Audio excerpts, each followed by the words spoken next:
The Fibonacci Enigma, Pendleberry, was a village painted in shades of peace and simplicity.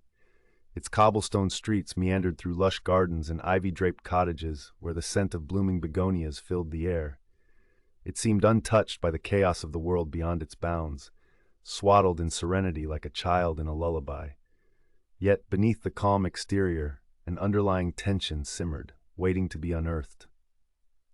The villagers were as intertwined as the vines creeping over their cottages, bound by years of shared history and whispered secrets. Every morning, the baker's oven perfumed the square, the rhythmic clang of the blacksmith's hammer echoed through the air, and the church bell chimed faithfully, marking the hours in a world that seemed timeless. This routine had lulled Pendleberry into a false sense of permanence. Change, when it came, arrived like a thief in the night. The disruption began with Margaret, the manor's long-serving housekeeper, whose screams shattered the quiet of an otherwise ordinary Tuesday morning. Margaret was known for her resilience, a woman of stoic demeanor who braved decades of managing the eccentricities of Dr. Alfred Cuthbert, the reclusive mathematician. Yet on this day, her composure crumbled like dry parchment. Margaret had risen early, as she always did, to ensure the manor's daily rhythms unfolded seamlessly. Her steps echoed through the empty corridors as she made her way to the library. She had learned to navigate the cluttered room with a practiced eye, carefully sidestepping the piles of papers and books that Dr. Cuthbert left in his wake. But what greeted her that morning was not the usual chaos of a genius at work. It was silence. When Margaret found Dr. Cuthbert, he was slumped over his ornate mahogany desk, his face pale and still. The intricate patterns of a Persian rug beneath him seemed to swallow the moment, their vibrant reds and golds mocking the lifeless figure above.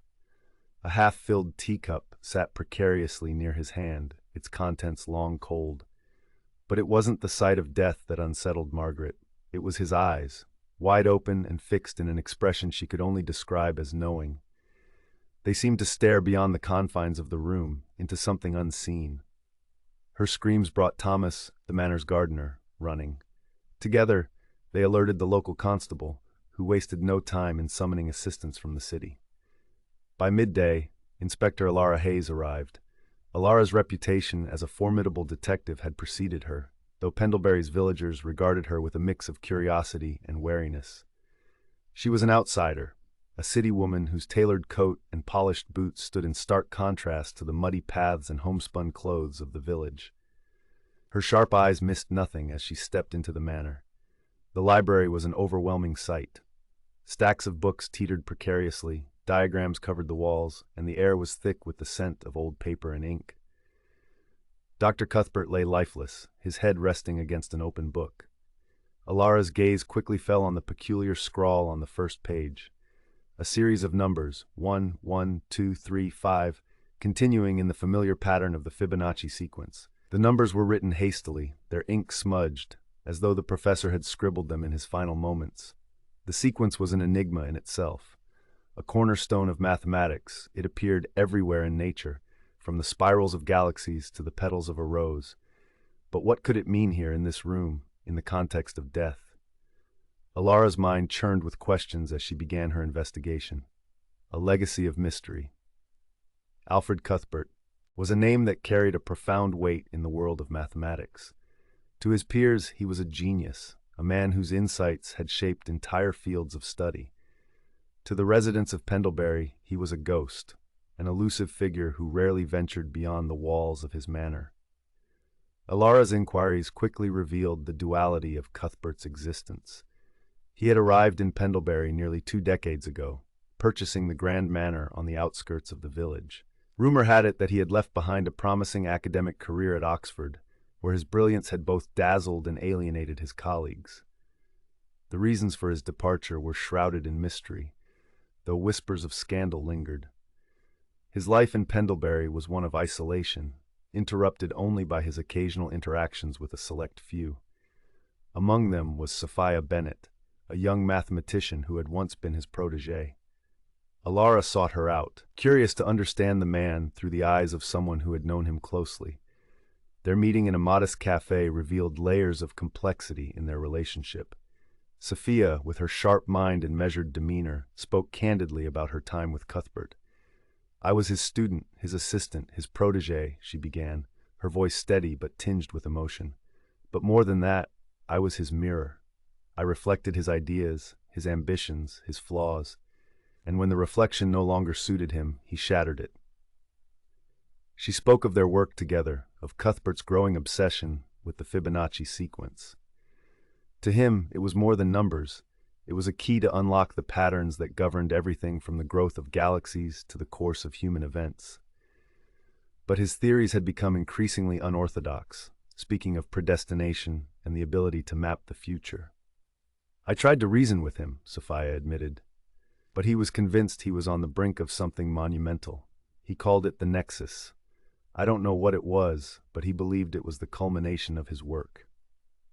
Unraveling the threads.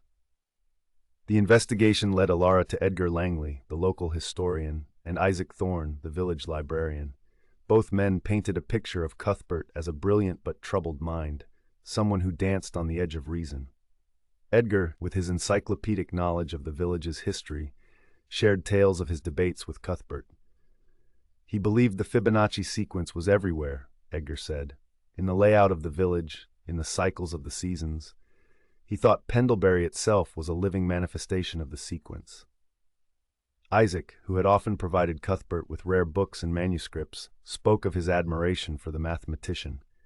"He was a man consumed by his work," Isaac said, "but there was a darkness to him, a sense that he was grappling with something far greater than himself."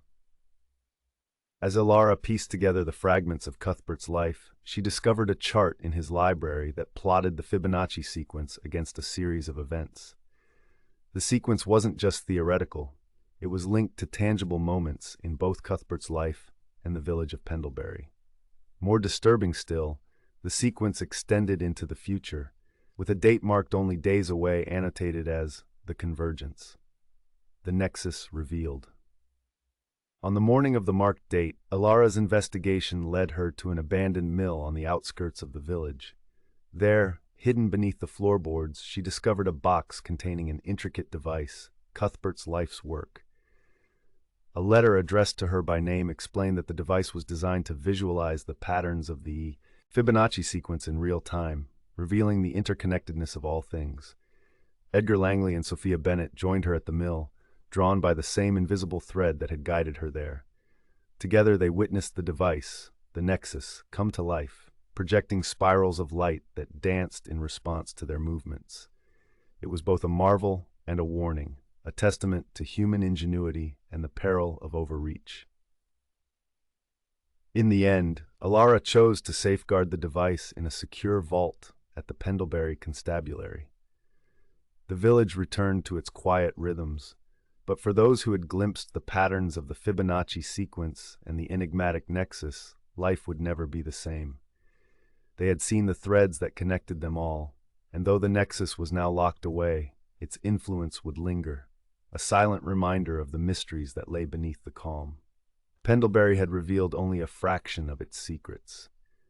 The Fibonacci Enigma was far from over, and as Elara drove away from the village for the last time, she knew she would carry its questions with her, wherever the road might lead.